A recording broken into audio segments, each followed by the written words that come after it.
PA Books is a production of PCN, a nonprofit television network. Listeners like you make our programming possible. To learn more about PCN's mission and to support PCN with a donation, visit PCNTV.com. This link and others can be found in our show notes. We appreciate your support. Welcome to the PA Books Podcast. I'm Phil Beckman. PA Books features interviews with authors of books about Pennsylvania history, culture, and people. In this episode, we talk with Rebecca Yamin about her experience as an urban archaeologist in Philadelphia. She is the author of the second edition of Digging in the City of Brotherly Love, Stories from Philadelphia Archaeology.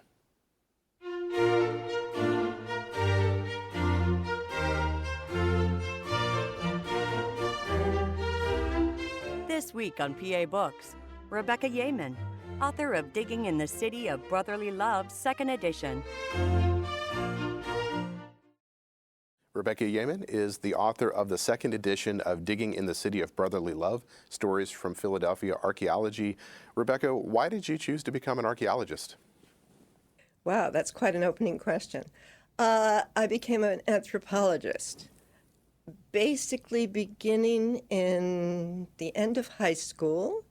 I was in Tucson, Arizona, and I went to the Mission San Javier in the desert, and there were all these different ethnic groups coming in to pray, basically.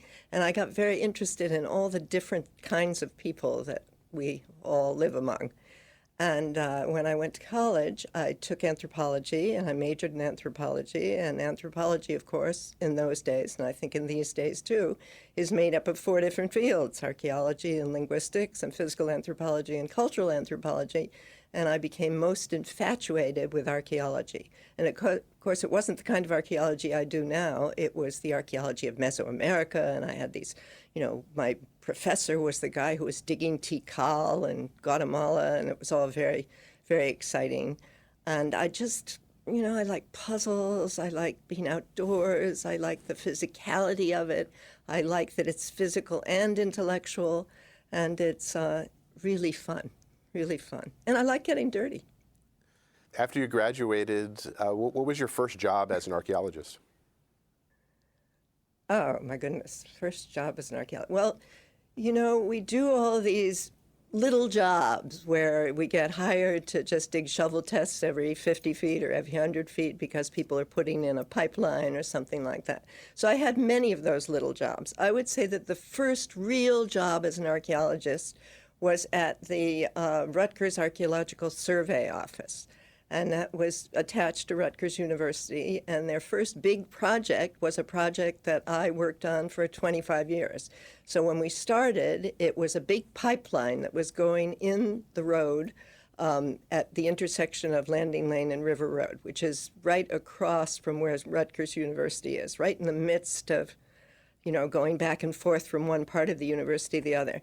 Curiously, when I was a young mother, I had driven along that road 1,000,000 times, but had gone across something called the Landing Lane Bridge 1,000,000 times, but it had never occurred to me that the remains of an 18th century port town were buried on either side of the Landing Lane and River Road at that point. And the big project that the Rutgers Archaeological Survey Office got was to do archaeology associated with the pipeline that was going to cross that intersection.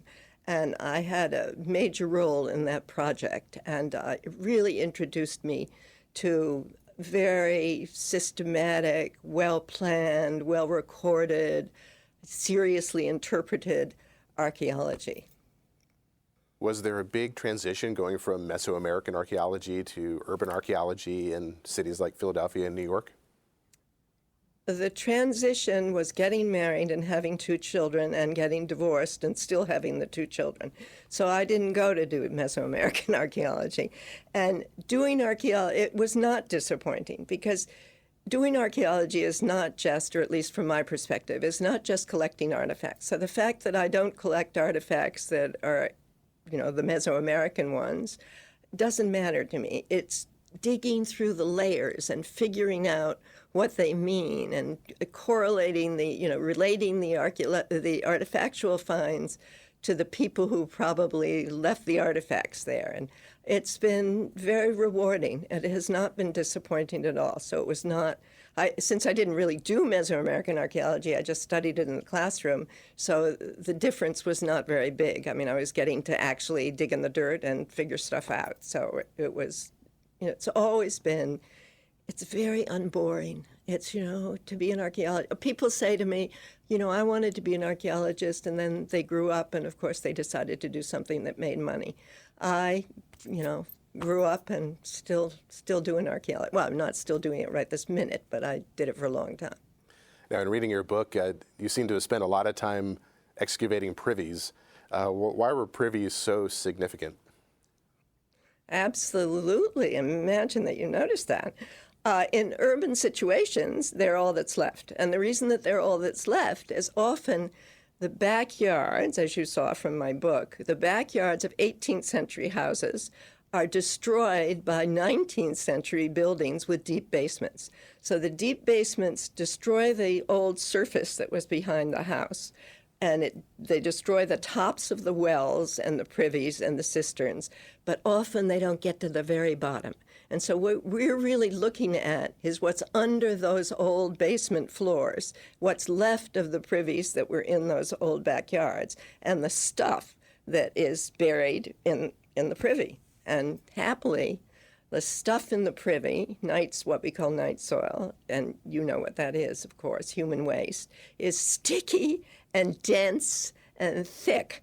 And so it preserves the artifacts that have been thrown in there, which is really great because we have, they're not, some of them are chopped up and many of them are broken, but we also have, we can get a pretty good idea of what the objects were, and we can then talk about whose stuff they were and why the people had them. Now, when you're digging in a privy, given that it is human waste, are there health measures you have to take when working in that are different from, say, just working in ordinary soil? As a matter of fact, you don't, which is very fortunate. It's not pleasant, as you would well imagine. It's not the same smell that you might think it is. It's a different smell, but it's not a particularly pleasant one. But my father was actually a doctor of public health, and so we were always consulting him about whether it was really okay to be digging these privies in a certain place, and he assured us, and he would consult with his colleagues, and we were assured that we were not going to get some horrible disease. We do take samples of night soil and give them to a parasitologist who can identify the kinds of worms or the kinds of things that were, left in that soil and tell us things about whatever the people were suffering from, whose human waste it was. But we're not going to suffer from the same thing. So the answer to your question is no, it's okay. Now, the book that we're talking about is a second edition. What did you add in this edition that wasn't there in the first one? 3 more chapters. It would not have been worth it to just do a second edition of the old edition.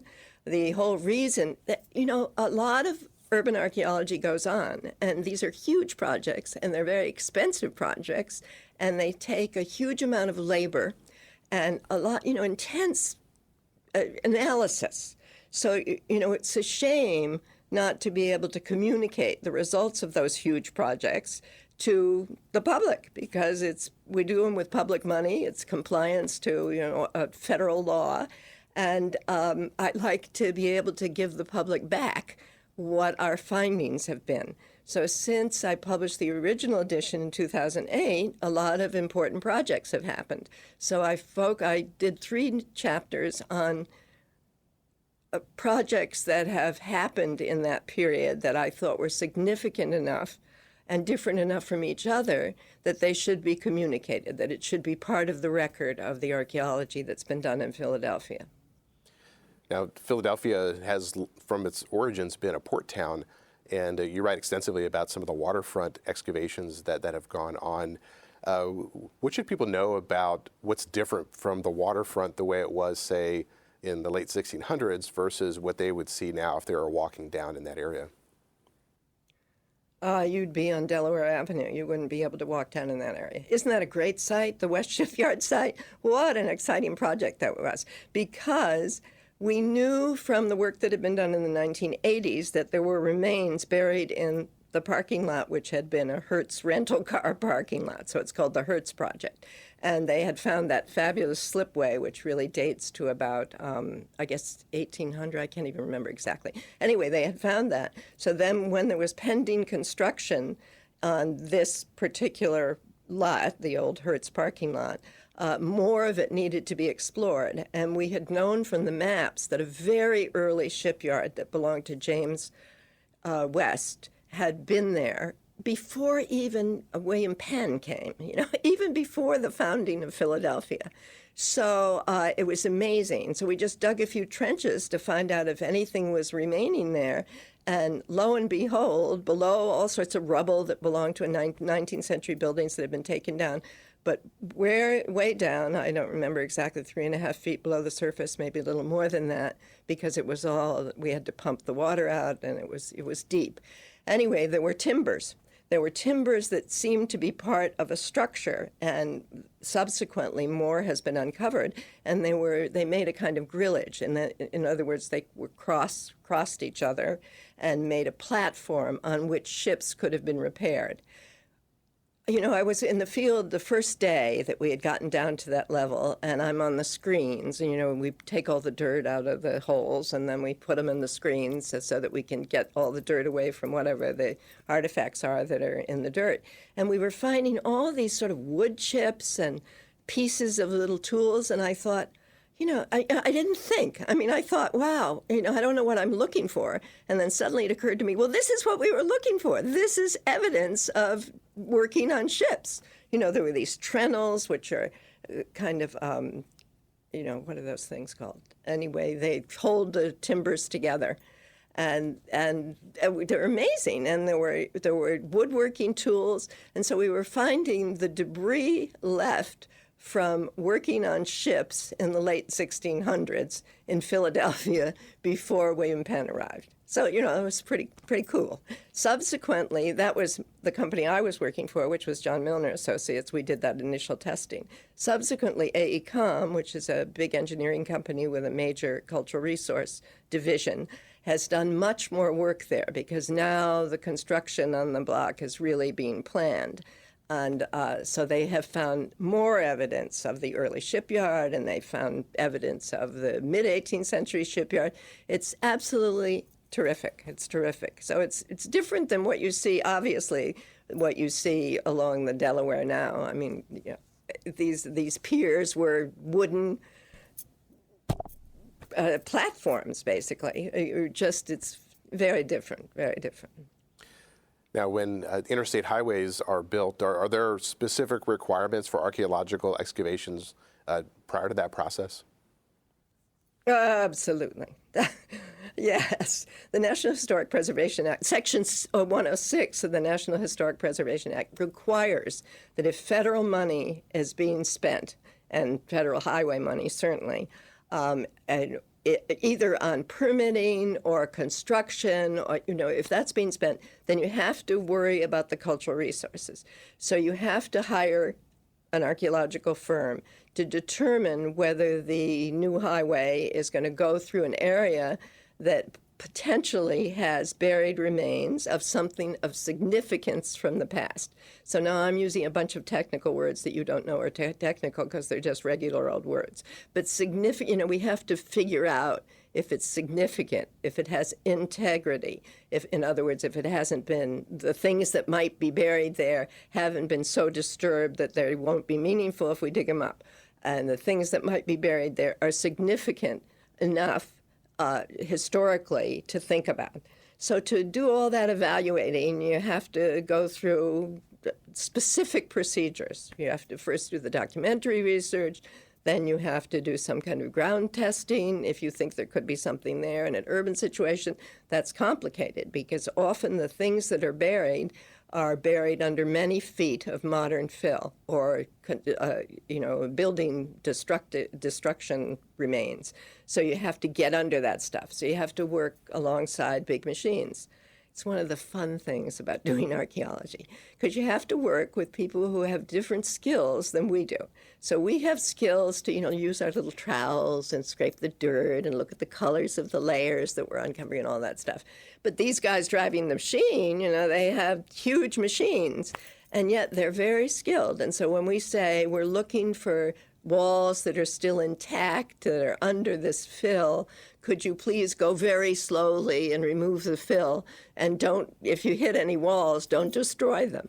So you learn to work with each other. So the machine operators learn to work with us, and we learn to work with the machine operators. And it's part of doing archaeology is bringing all of that together and understanding each other. And we have to be, we have to be sensitive to each other, because they've got schedules, they've got budgets, and we've got schedules, and we've got budgets, and we've got requirements to comply with the law. So we have to produce what is required, or they can't go ahead with their construction. So it's wonderfully complex. Now, one of the sites that you were involved in relating to the I-95 extension was the Gunners Run South site. What did you find there? What was interesting about that site? I didn't do that work, incidentally. That was done by AECOM, the company I just mentioned. So this book is not everything that I've done. Some of them are my projects, and many of them are other people's projects. I'm just trying to discuss what is significant. So it doesn't matter that I personally didn't dig it up. However, the Gunners Run South site, and also North, actually, is I guess the South site is where they have the Dyetville factory. Is that what you're asking about, the Dyetville glass factory? Yes. I think that's what you're asking about. So that's one of the things that's on the Gunners Run South site. Fantastic. I mean, and the archaeology was very elegantly done. George Kress was the person who was in charge of doing the work. And it was complicated because there had been some kind of an industrial complex there since the late 18th century. First, I think it was involved with textiles, and then it had become glass manufacturing. And then this Dr. Dyatt, he wasn't really a doctor. He was a patent medicine seller, basically, and before that he was a shoeshine person. But he, elevated himself as he got more and more invested in glass manufacture, which was originally to feed his patent medicine business. So that's fantastic. And the archaeology was, they had to figure out which was the early 18th century part and which was the middle 18th century part and which was the 19th century part. And there's a wonderful map that shows, and then they had to figure out what the ovens were, and, what the functions of each of these areas on the site was. And that's terrific. I mean, it's terrific. You see an old industry and its intact layout, and it connects you. And then in the surrounding blocks, all the people who worked in the glass industry lived. And so you have artifacts from the workmen who were working there, including these wonderful little whimsy things that they made, probably just because they had the ability to work with glass, and they could make things that just pleased them aesthetically and could be given as gifts, and were just little quick. It's amazing. Have you seen the pictures to this book? I hope you've seen the pictures. Yes, yeah. Some of the pictures, especially of the foundations of the ovens, are pretty large and pretty striking when you see them in the context of the surrounding landscape. And one of the items on a different site, but part of the I-95 extension, was a porcelain moon-faced man, which was a very striking image as well. Yeah. I think he's very ugly, but everybody else loves him.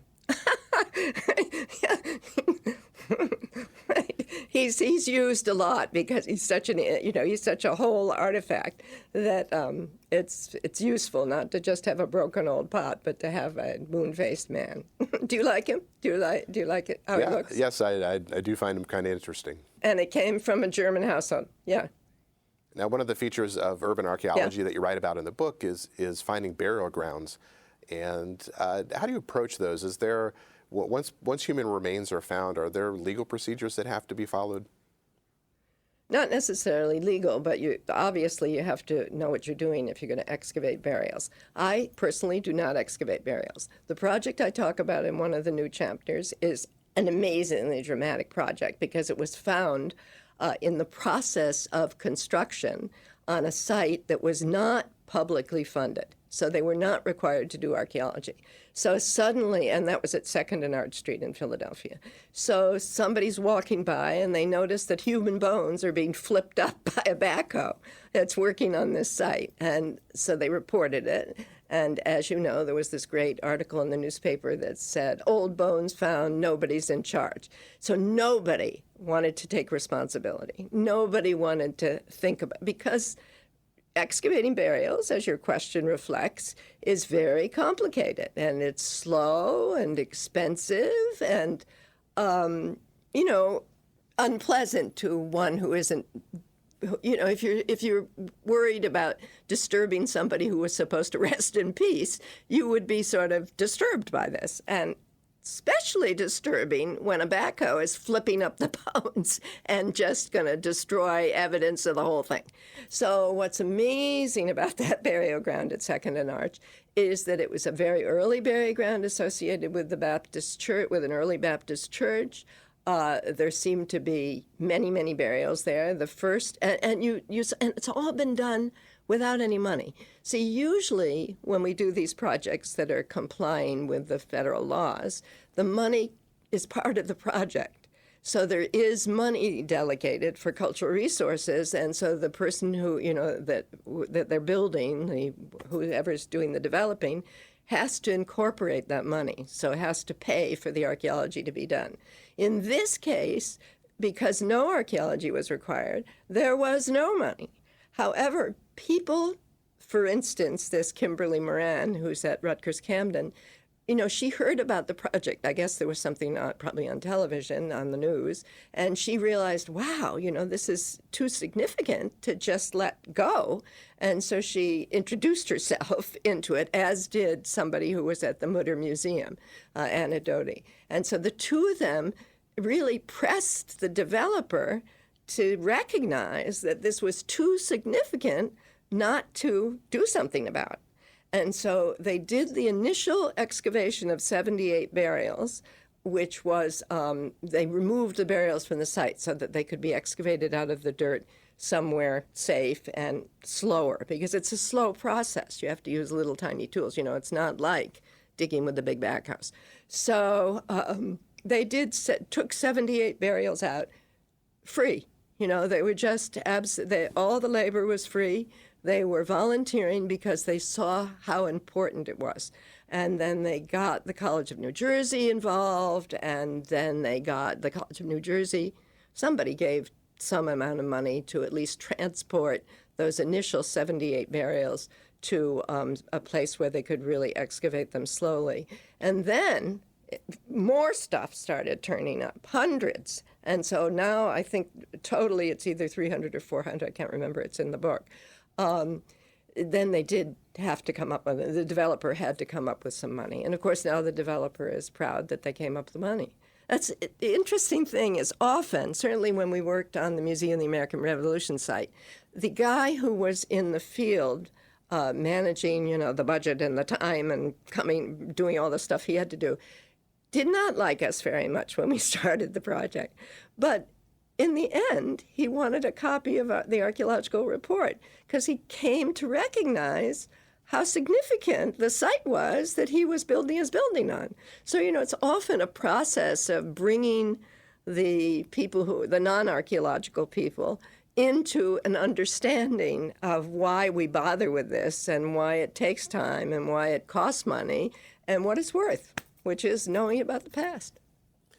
Yeah, in the book you talk about a man named Dan Roberts, and you talk about how he developed an approach that served as a model for excavations for African-American burial sites. What was his approach, and why was this significant?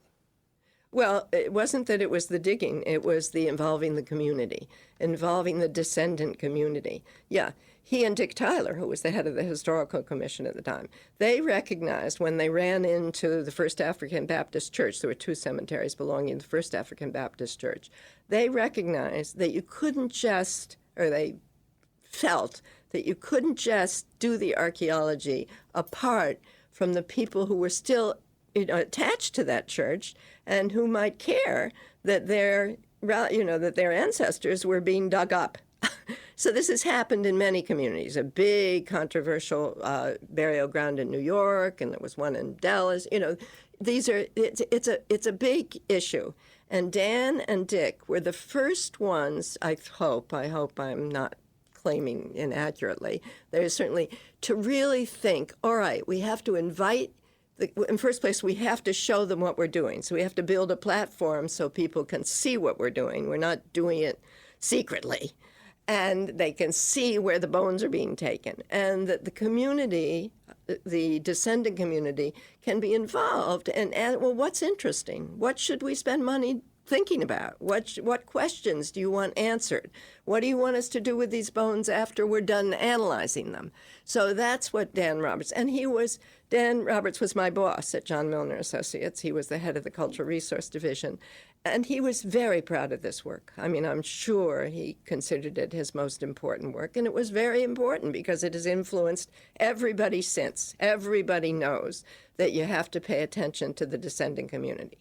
However, when I did the Franklin Square work, which is talked about in the final chapter of the book, there was a cemetery there, and we dutifully contacted the descendant church, and because we wanted to be sensitive to this was not an African church, but it was, a descendant community, and we thought that they would care, and they didn't really. I mean, they would have liked to have taken some of the gravestones and displayed them in their church. They had some gravestones from earlier excavation on the site, but it was interesting that we jumped to the conclusion that every descendant community is going to demand that we, work closely with them to answer questions. You just cannot. Urban projects have their own personalities. They have their own people who are interested. They have their own client attitudes, and that's one of the fun things. You adjust to it. You learn. You work with them. That's part of it. We'll be back in a moment with the PA Books Podcast. Enjoying this podcast? Please support PCN with a donation at pcntv.com. This link and others can be found in our show notes. We appreciate your support. Now, you mentioned the Franklin Square project, and you talk about in the book of how Philadelphia, the original plan was a city of squares. Can you talk about that original plan and who Thomas Home was? Yeah, Thomas Home was the surveyor for William Penn. But I used to live on 21st Street, and to live 21st and Pine, and my office was at 12th and Arch. So to go from 21st and Pine to 12th and Arch, I had to walk across Rittenhouse Square every day that I went to the office and didn't go to the field anyway. And of course, Rittenhouse Square, as I'm sure you know, is very beautiful. I consider it one of the most beautiful urban squares, ever that I've ever seen. But what absolutely fascinates me is that square, which did not exist when Thomas Home and William Penn were laying out the city, it didn't exist. It didn't exist until the 19th century. But they imagined it there. And they imagined these 5 squares, the one where City Hall sits, and the one which is Washington Square right near Independence Park, and the one that is Franklin Square, and the one that is at the fountain, which is now Logan Square.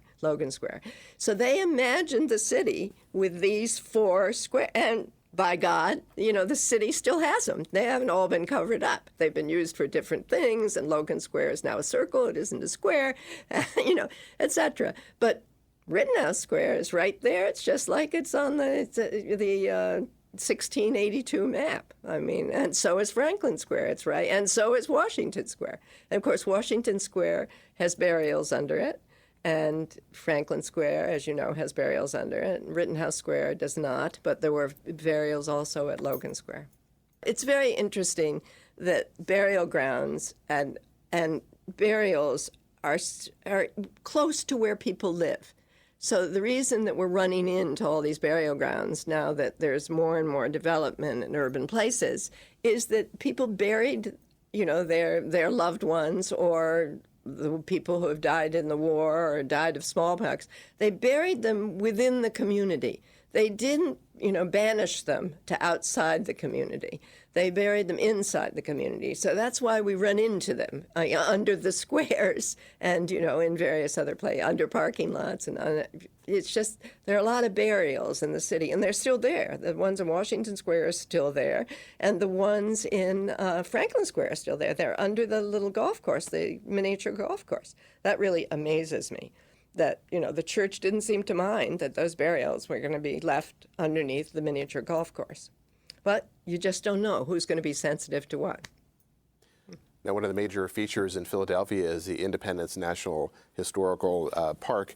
When that was created in the 1950s, how much of a requirement was there at that time for archaeological excavations prior to that type of project? None. So they didn't do any.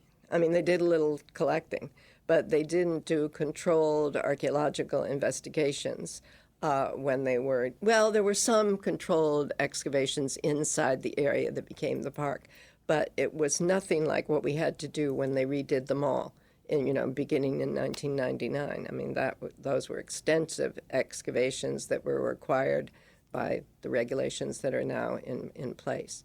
But you saw those pictures. I love that picture of when they dug up, when they took down all the buildings, the first block on the mall right across from Independence Hall, and on the second block, and you just see it's just bulldozed. It's a mess. They didn't worry about anything. I mean, so the place where the President's House excavation took place, relatively recently, they had just ignored completely, ignored. So it's lucky that anything was left.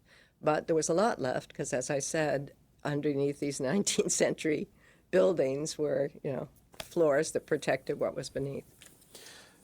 Can you talk a little bit more about some of the work that you were doing in that area? There are photos of the concrete cradle, and then you can see the archaeologists many, many feet down below the surface working in there. What types of communities or what types of sites were you looking at there?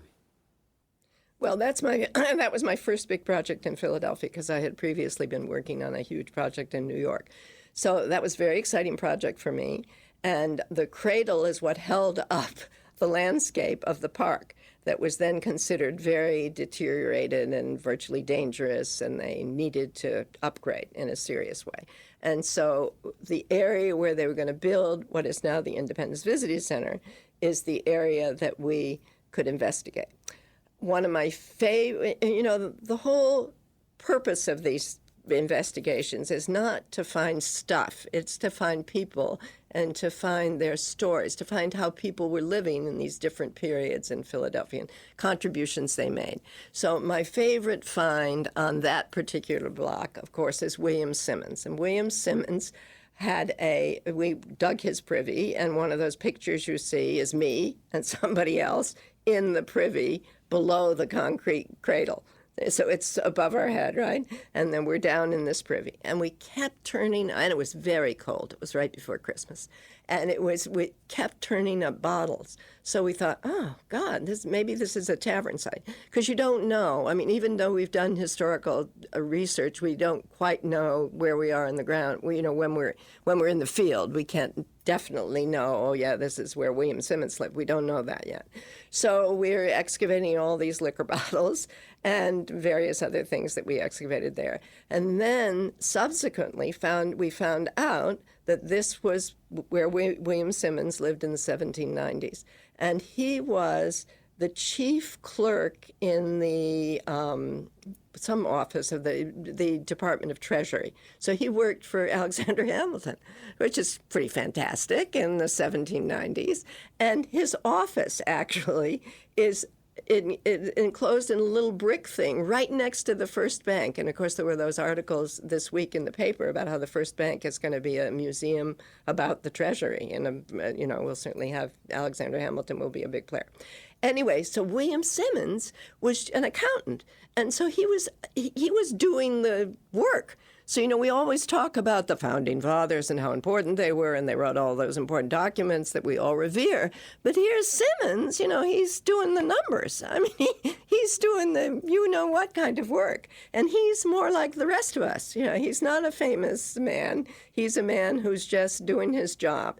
Just changed my whole perspective of early Philadelphia. Because then you could envision, all of these accountants and secretaries and all these people who are doing really the work, scurrying down 6th Street, going to their offices, coming home and drinking to relax, and boarding people who are members of Congress when Congress is in session, arguing about politics. I mean, these are the real people. These are the real folk doing the work. I love it. I love William Simmons dearly.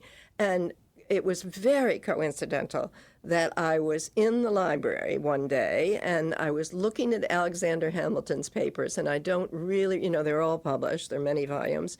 I don't really remember why I was looking at those papers, but I looked in the index for William Simmons' name, and by God, Hamilton had written a letter of recommending him for a job in the War Department from the Treasury Department. So in Hamilton's words, we have a description of how important William Simmons would be at his next job in the War Department. And of course, Simmons got that job. And then he didn't get along with that boss. And there were other letters that are attacking Simmons for being a grouch and being a stick-to-the-law guy, no exceptions. Everybody had to do exactly what he thought they should do.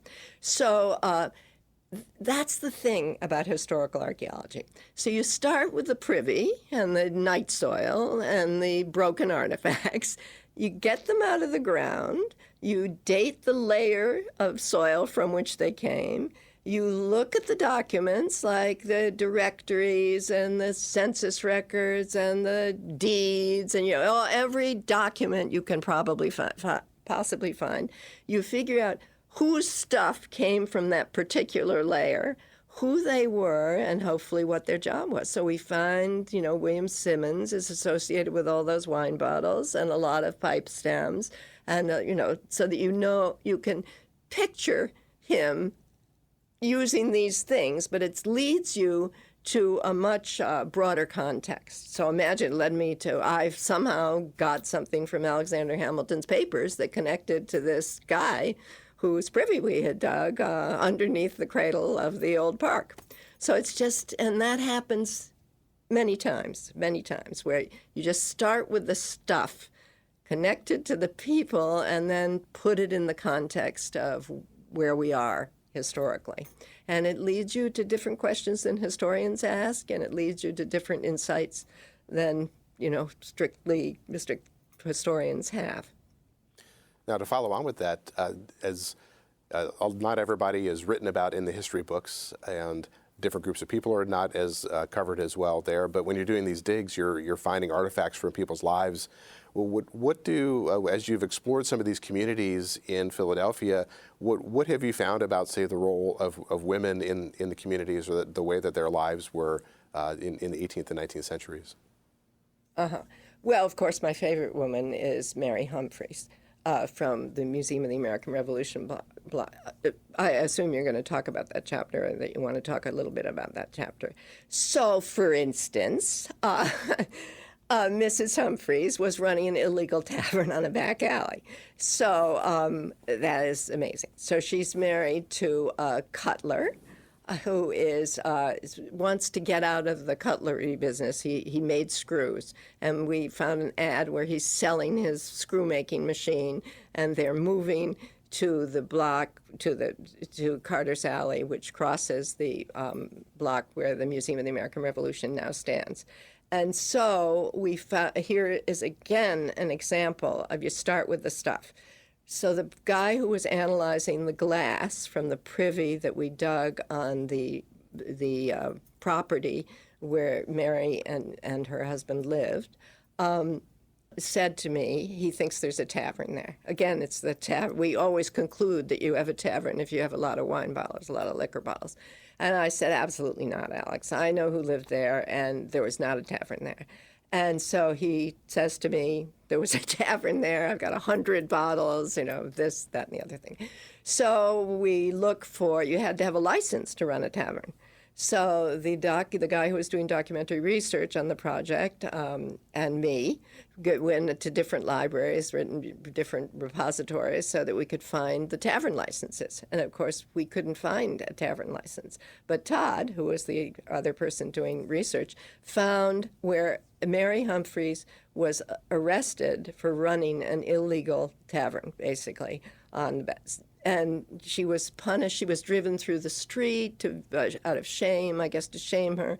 And then she had to do work in the workhouse, even though she wasn't judged as completely guilty. So we don't really understand that. Maybe there had been assumption that there were prostitutes at her tavern, but maybe there weren't. We don't know. But what it is an example of is women working. I mean, she was working. She was obviously, a big part of the income of that household. So that's one example of a woman who we all find very fascinating. I mean, she's really terrific. And she stayed there. She lived well into her 80s. I can't remember exactly. And she stayed in the same house until 1830. So I'm glad that we talked about William Simmons, because I just love the idea that when William Simmons was in his office across the street next to the First Bank in the 1790s, Mary Humphreys was across the street in her illegal tavern. Maybe, I don't know if the tavern had reopened, but, she was there. They could have crossed in the street. So, one of the things about doing this work in the city is that you're fleshing out, pieces of the past and having people relate to each other. I love that. I love that we can contribute to, and that's one of the reasons that I like to publish this stuff too, because I have the fun of making these discoveries and making these connections and meeting these personalities, meeting these people. But I want other people to feel that too, so that when you walk down the streets in Philadelphia, you can think about, what was here before and who was here, mainly who was here before and what they were doing and how it all fits together. Now, you mentioned the Museum of the American Revolution, and in the book you write about how it was the original plan was for it to be out near Valley Forge. Can you talk about what that original plan was and how it ended up into the city? Oh, yeah. Well, it was huge controversy. I've written another book about the Museum of the American Revolution, just about the archaeology. So when I did this book, I had the opportunity to tell the whole story, because it's, as I've said, there are politics involved with this kind of archaeology, and it's a wonderful example of the politics and how, various interest groups try to press themselves on the decision-making process. So in that case, there was this collection made by this man named Reverend Burke. Herbert Burke, I guess was his name. And he was the one who started that chapel. He got the chapel built at Valley Forge. Haven't you always wondered why there was a Gothic chapel right in the midst of Valley Forge? I had always wondered about it. Anyway, it was he. He was a minister, and he was very interested in history, and he was also very interested in he was reverent to Valley Forge and George Washington. He was really greatly infatuated with that historical personage. But he was also infatuated with collecting stuff. So he collected stuff that related to George Washington, but he also collected stuff that related to all sorts of other things. So there was this collection, and in I can't remember exactly, the early 2000s, I guess. And he knew that if he died, that collection, he didn't know what would happen to it. So he got it to the Historical Society, or he created the Historical Society. So the Valley Forge Historical Society had responsibility for the collection. So it was going to be moved away from the chapel where they had exhibited it. And they had to find a place to put it. And they had to decide whether it was important enough to build a museum for it. So they hired a bunch of consultants, and they decided it was important enough and that it should be part of Valley Forge Park. But the park people didn't really want the Museum of the American Revolution. They didn't want, it's a little unclear. I'm sure I haven't been told the whole story. But first it looked as if it was going to work out and it was going to be part of the visitor center, it would be a building next to the visitor, but then it turned out they didn't really want that. So Jerry Lindfest, who we all know has been such a benefit, has done so much for the city, knew that the Archdiocese had 78 acres across the river that they wanted to sell.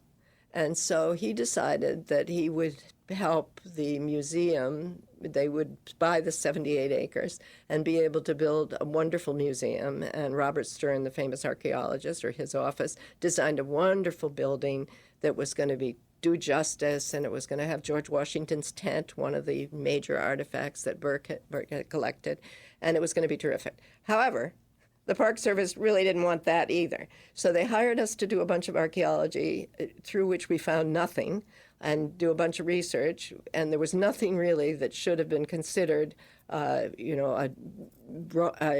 have been a disaster for the museum to disturb. Nothing. So, but the community didn't want more traffic, and then there were various other interest groups. But it was really, there was internal pressure not to have the museum there.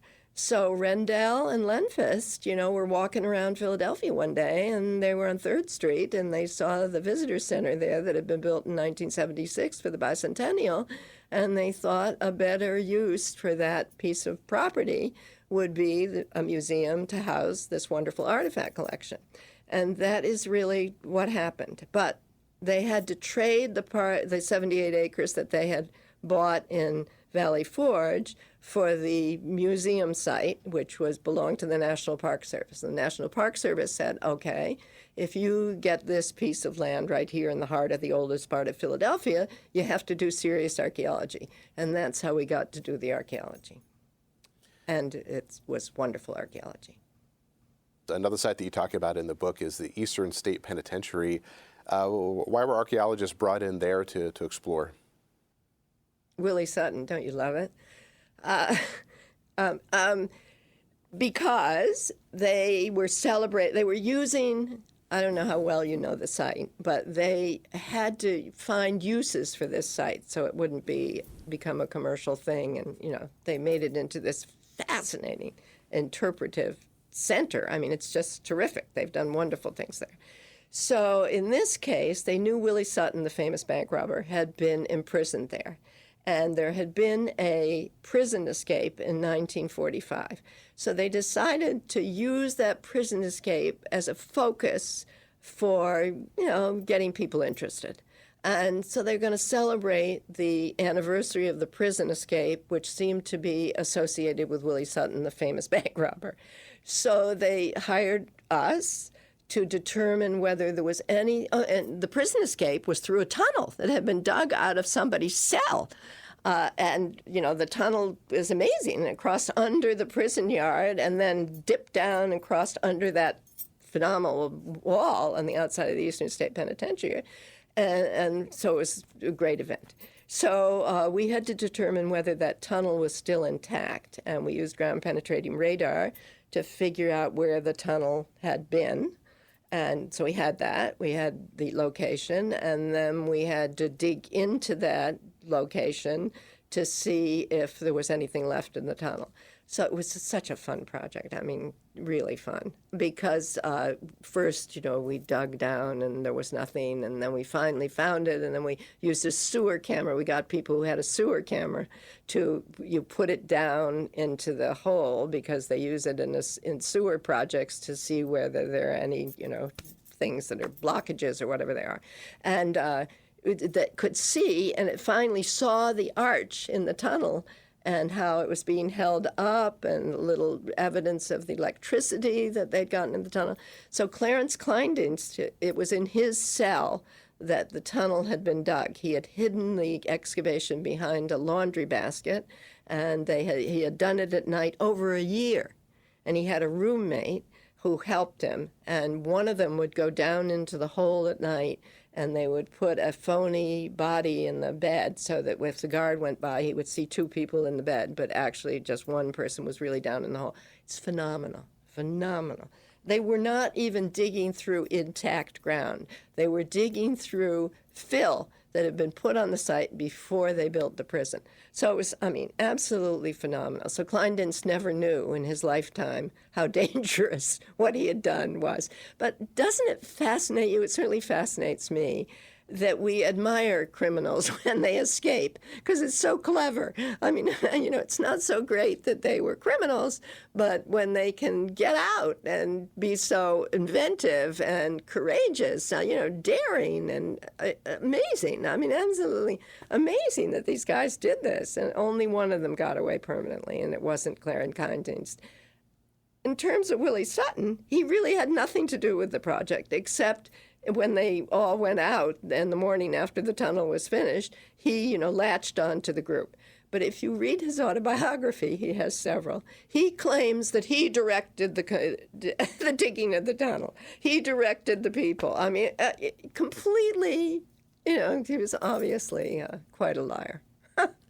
But it made it famous. I understand now. I'm so pleased because, I made a big fuss during this. I kept saying, why do you talk about Willie Sutton? This is Clarence Kleindienst is the real hero here. He's the person who had the guts to build this tunnel right out of his cell. And you should talk about him, not Willie Sutton. But they continue to talk about Willie Sutton. I just recently met somebody who's working at the prison, and they now talk about Kleiny. They call him Kleiny. And so he's getting some attention. I have to go visit the site and see exactly how they do it. There is a video inside the prison, incidentally. You can go and hear me and see me many years ago talking about the tunnel. They're talking about the archaeology that we did. It was a fun project. Another site you talk about in the book is the site of the National Constitution Center. You mentioned that it may have been the richest site ever investigated in Philadelphia. What was so significant about that archaeologically? Well, it's fantastic. I didn't work on that project, tragically. Because it's a whole it's many neighborhoods. Just amazing. What's really significant about it, and the reason we say it's such a significant site, is that they had intact ground surface. Now, remember we talked a long time ago about how most of the 18th century backyards have been destroyed by 19th century buildings with deep basements. They didn't have that on that block. So that's amazing. So they actually have intact soil, backyards that go with many, many different properties. And they have many different what we call features, which are these privies or wells or cisterns that are associated with the intact ground surface. The tragedy of that project is it isn't analyzed. So they took, more than 1 million artifacts out of the ground, and only some of them have been analyzed, and it hasn't been reported. So, it may have been the most significant site, and I wanted desperately to be able to say a lot more about that in the second edition of this book, because I had talked about it in the first edition, and we hope to have much more information. As you know, in the second edition, we did talk about this phenomenal analysis that Sissy Pipes has done of animal remains, and she sees all this abuse of animals and the disease in the animal population, which is very sad, like shoulder bones of sheep that have been broken by overcrowding, and the bloodletting that had made the flesh of certain animals whiter so that it would please the people. I'm very excited by the results of her work. So even though it isn't property by property and it doesn't go with these intact yard deposits, it's general, all this, coming from many different properties, this kind of evidence of, there was epidemics among cats and, death of dogs, dog catchers. It's a very interesting study. So there's a lot of data there, and hopefully over the years it will be completely or different people will analyze different segments of it. It's just when you take urban projects, are very challenging. It's very tempting to take everything because there's so much there. but you can't take everything. If you take everything, you get bogged down and you can't analyze it. You can't give it the kind of attention it needs so that you can connect it to the documents, so that you can connect it to the context, all the things I talked about. Because you're just overwhelmed. You have to wash all the artifacts and write little numbers on them that correspond to where they came out of the ground. And then you have to correlate them with the documents. And then you have to see all the, it's a lot to do. It's a lot to do. So my approach is to focus on the most promising deposits that can definitely be connected to people and that you can really talk about, the people, not just have an inventory of neat artifacts. Now, we have just a couple of minutes left, but before we go, I wanted to ask you about a woman named Barbara Liggett. You describe her as a cigar-smoking lady archaeologist. Who is she? Yeah. Dan Roberts started by working with her.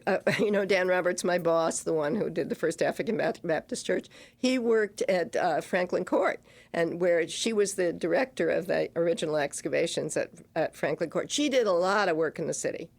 She didn't produce a lot of reports, but she did a lot of identifying these features. And the ones, if you walk in Franklin Court now and you see all the features, you see the tops of them are retained in the, sort of interpreted in the yard there, which is neat. I mean, yeah, she was quite a woman. I mean, she was in charge. I remember hearing about her when I was just studying archaeology and how impressive she was. It was great. Great that she took it so seriously. Archaeology my grandmother told me there were women who wanted to be archaeologists at Wellesley in the 1920s, but that was because they, could have rich husbands and they could go off and diddle around in archaeology. But recently, including Barbara Liggett, it's not so recently, going back to the 60s, certainly, women have been very active, especially in urban archaeology. Maybe it's because you can sort of stay home and do it. You do it in your backyard, so to speak. But I think we've made quite a contribution. There are many very leading archaeologists who are women now and have been certainly during my whole career. Well, we've been speaking with Rebecca Yamin. She is the author of the second edition of Digging in the City of Brotherly Love, Stories from Philadelphia Archaeology. Rebecca, thank you for joining me. It was a pleasure. Thank you. Listeners like you make PCN programming possible. Full episodes of PA Books, as well as other PCN programs, are available to stream with the PCN Select app. To learn more about PCN's mission and to support PCN with a donation, visit pcntv.com. This link and others can be found in our show notes. We appreciate your support.